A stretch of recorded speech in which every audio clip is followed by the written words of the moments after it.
లేకపోతే వాళ్ళ పెళ్లి రోజులు వస్తే మీరు నోటిఫికేషన్లు ఇచ్చి నిరుద్యోగుల్ని శాంతపరుస్తారా అని మేము ప్రశ్నిస్తా ఉన్నాం. ఎందుకంటే ఈ రాష్ట్రంలో మీరు అధికారం చేపట్టక ముందు అనేక హామీలు ఇచ్చారు. మెగా డిఎస్సి భర్తీ చేస్తామన్నారు. మెగా డిఎస్సి అంటే నిరుద్యోగ అభ్యర్థులు కనీసం 25,000 పైగా మెగా డిఎస్సి ద్వారా ఉపాధ్యాయ నియామకాలు చేపడతారని ఆశిస్తే మీరు 16,347 పోస్టులు ప్రకటించి దాన్ని మెగా డిఎస్సిగా ప్రచారం చేసుకొని పెద్ద ఎత్తున నిరుద్యోగులను నమ్మించి వంచారు. ఇది మెగా డిఎస్సి కాదు, దగా డిఎస్సి అని మీ ముందే మా పార్టీ వైఎస్ఆర్ కాంగ్రెస్ పార్టీ ప్రకటించింది. ఇచ్చిన మీరు పెట్టిన మొట్టమొదటి సంతకం కూడా దాన్ని నెరవేర్చలేక, హామీలు అమలు చేయలేక ఈరోజు నిరుద్యోగుల పాలిట ఒక చాలా దారుణంగా వ్యవహరించి చివరికి చంద్రబాబు నాయుడు గారి జన్మదిన రోజు నోటిఫికేషన్ రిలీజ్ చేశామని పెద్ద ఎత్తున మీరు డబ్బా కొట్టుకున్నారు. ఇది చాలా దారుణమైంది. ఈ రాష్ట్రంలో ఉన్న నిరుద్యోగుల్ని నట్టేట ముంచి వంచే ప్రక్రియకి మరోసారి మీరు శ్రీకారం చుట్టారని మేము ప్రశ్నిస్తా ఉన్నాం. మీరు ఇచ్చిన నోటిఫికేషన్లో పాఠశాల విద్యాశాఖ చాలా మెగా డిఎస్సి పేరుతోటి ఈరోజు క్లియర్గా ఇచ్చింది. ఇందులో మీరేం ప్రకటించారు? ఈ రోజు నుంచి అంటే 20వ తారీఖు నుంచి అప్లికేషన్స్ దరఖాస్తుల ప్రక్రియ ప్రారంభమవుతుంది. ఆ తర్వాత మాక్ టెస్ట్ 25/2025 అంటే మే 20వ తారీఖు మాక్ టెస్ట్ మీరు నిర్వహిస్తారట. హాల్ టికెట్ డౌన్లోడ్ మే 30వ తారీఖు హాల్ టికెట్లు డౌన్లోడ్ ప్రారంభమవుతుంది. పరీక్ష తేదీలు జూన్ 6 నుండి జూలై 6 వరకు.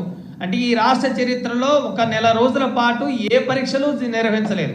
ఒకవేళ ఇది ఆన్లైన్లో మేము నిర్వహిస్తున్నాం కాబట్టి 1 మంత్ టైం తీసుకుంటున్నామని ప్రభుత్వం చెప్పొచ్చు. ఒక నెల రోజుల టైము డిఎస్సి పరీక్షలు ఆన్లైన్లో నిర్వహించడానికి మీకు నెల రోజుల సమయం అవసరమా అని మేము ప్రశ్నిస్తా ఉన్నాం.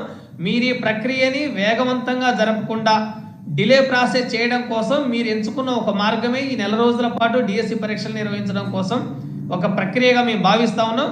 మీకు ఒక సాకు కావాలి కాబట్టి దీన్ని ఒక సాకుగా మీరు చూపించుకుంటున్నారు. నెల రోజుల పాటు ఈ రాష్ట్ర చరిత్రలో డిఎస్సి పరీక్షలు నెల రోజులు నిర్వహించిన చరిత్ర ఏ రాష్ట్ర ప్రభుత్వానికి లేదు, ఏ రాష్ట్ర ముఖ్యమంత్రికి లేదు, ఏ రాష్ట్ర విద్యాశాఖ మంత్రికి లేదు.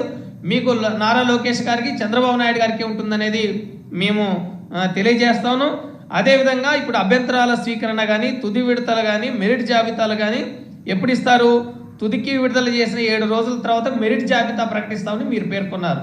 మరి మెరిట్ జాబితా ఇచ్చిన తర్వాత మీరు నియామక పత్రాలు ఎప్పుడు ఇస్తారు? అలాట్మెంట్ ఆర్డర్ ఎప్పుడు ఇస్తారు? ఎప్పుడు టీచర్ పోస్టులు ఏ స్కూల్కి వాళ్ళు టీచర్లు అంటే ఎంపికైన టీచర్లందరూ వాళ్ళ స్కూళ్ళకి వెళ్ళి బోధన చేయడానికి మీరు కట్ ఆఫ్ డేట్ ఏమైనా ఇందులో ఇచ్చారా? మీరు ఏది ఇవ్వలేదు అంటేనే అర్థమవుతుంది. మీరు డిఎస్సి పేరుతోటి మరోసారి వంచన చేసి నిరుద్యోగుల్ని తీవ్రంగా వంచడం కోసం మీరు ఎంచుకున్న మార్గమే ఈరోజు మెగా డిఎస్సి పేరుతోటి చాలా కాలయాపన. మీరు చెప్పారు నారా లోకేష్ గారు, మేము ప్రతి జనవరిలో జాబ్ క్యాలెండర్ ఖచ్చితంగా ఇస్తాము. ఏ జాబ్ క్యాలెండరు, ఏ జాబ్ ఇస్తున్నాము, ఎన్ని జాబులు కల్పిస్తున్నాము, ఎప్పటిలోగా అలాట్మెంట్ ఆర్డర్ ఇస్తాము అనేది మీరు స్పష్టంగా ప్రకటించారు. అది ఇవ్వకపోతే మా కాలర్ పట్టుకుని అడగండి అని మీరు చెప్పారు. మేము అడుగుతా ఉన్నాం నారా లోకేష్ గారిని, మీరు జాబ్ క్యాలెండర్ ఇస్తామన్నారు, ఇప్పుడు 11 నెలలు అవుతా ఉంది. 11 నెలల తర్వాత తిరిగి పాత పోస్టులు మీరు ప్రకటించిన 16,347 పోస్టులకే ఎగ్జామ్ పెడుతున్నట్టు 11 నెలల తర్వాత ప్రకటించారు. మరి ఈ 11 నెలల్లో రిటైర్మెంట్ అయిన ఉపాధ్యాయులు ఎంతమంది ఉన్నారు? వాళ్ళ స్థానంలో మీరు కొత్తగా ఎన్ని భర్తీ చేస్తామని హామీ ఇస్తారు? ఆ హామీ ఇచ్చారు, ఎందుకు ఇవ్వలేదు? ఇవన్నీ మీరు ఈ నోటిఫికేషన్లు ఎందుకు పేర్కొనలేదు? అంటే ఈ 11 నెలల కాలంలో ఈ రాష్ట్రంలో స్కూల్ అసిస్టెంట్లు కానీ, ఎస్జిటీలు కానీ, పీఈటీలు కానీ రిటైర్మెంట్ అయిన ఉపాధ్యాయులు లేరా? మరి ఉపాధ్యాయులు ఉంటారు కదా, వాళ్ళ స్థానంలో భర్తీ చేసిన మీరు పాత పోస్టులు ఏవైతే 16,347 ఉన్నాయో వాటినే తిరిగి 11 నెలల తర్వాత ఇప్పుడు మేము భర్తీ చేస్తామని ప్రకటించడం అనేది చాలా హాస్యాస్పదం. మీరు ప్రచారం పెద్ద ఎత్తున చేసుకొని ఈ రాష్ట్రంలో నిరుద్యోగులు తీవ్రంగా వంచిస్తూ ఉన్నారు. ఇప్పటికే పాఠశాల స్థాయిలో గత 5 ఏళ్లలో జగన్మోహన్ రెడ్డి గారు అమలు చేసిన బ్రహ్మాండమైన విప్లవాత్మకమైన సంస్కరణలన్నింటినీ బాతరేసి నాడు నేడు లేకుండా, టోఫెల్ శిక్షణ లేకుండా, ఐబీ సిలబస్ లేకుండా ఇంగ్లీష్ మీడియాన్ని రద్దు చేసి పాఠశాలని చాలా దారుణంగా మీరు తయారు చేస్తూ ఉన్నారు. ఇప్పటికీ 117 జీవోని బూచిగా చూపి ఈరోజు పాఠశాలని ఫౌండేషన్ స్కూల్స్గా మార్చి 30,000 ప్రైమరీ స్కూల్స్ని మీరు ఏ విధంగా సబ్జెక్ట్ టీచర్ లేకుండా చేయబోతున్నారో చాలా క్లియర్గా ఉపాధ్యాయ సంఘాలకి, విద్యార్థులకి, ఈరోజు రాజకీయ పార్టీలందరికీ, పబ్లిక్ కూడా అర్థమవుతా ఉంది. ఈ ప్రభుత్వం విద్యార్థి వ్యతిరేక ప్రభుత్వము, ప్రజా వ్యతిరేక ప్రభుత్వం అనేది అర్థమవుతా ఉంది. మరోవైపు విద్యార్థులకు సకాలంలో ఫీజులు రాలేదు. గత 5 ఏళ్ల కాలంలో జగన్మోహన్ రెడ్డి గారు ఏ నెలలో ఏ ఫీజు, ఏ టర్మ్ ఫీజు ఎప్పుడు ఇస్తామనేది పత్రికల్లో ప్రకటనలు ఇచ్చి మరి ఫీజులు ఇచ్చారు. మీ పాలనలో ఈ 11 నెలల కాలంలో విద్యార్థులకు ఫీజులు రాక, చదువు ముందుకు వెళ్ళలేక విద్యార్థులందరూ పనికి వెళ్తున్న పరిస్థితి రాష్ట్రంలో నెలకొని ఉంది. జగన్మోహన్ రెడ్డి గారు 17 ప్రభుత్వ వైద్య కళాశాలను ఏర్పాటు చేస్తే వాటి ప్రైవేట్ పార్ట్నర్షిప్కి ఇచ్చి వాటితో వ్యాపారం చేయడానికి మీరు చాలా ప్రయత్నాలు చేస్తూ ఉన్నారు. ఇది చాలా దుర్మార్గమైంది. విద్యారంగంలో గత జగన్మోహన్ రెడ్డి గారు అమలు చేసిన సంస్కరణలన్నిటినీ పాతరేసి ఇప్పుడు కొత్తగా డిఎస్సి పేరుతో మీ జన్మదిన రోజున మీరు విడుదల చేశారు. అయ్యా చంద్రబాబు నాయుడు గారు, లోకేష్ గారు, పవన్ కళ్యాణ్ గారు, మీరు ప్రతిరోజు మీ పుట్టినరోజులు జరుపుకోండి, మా నిరుద్యోగులకు ఏదైనా ఉద్యోగాలు వస్తాయేమో అనేది ఈరోజు నిరుద్యోగులు ఎదురు చూస్తూ ఉన్నారు.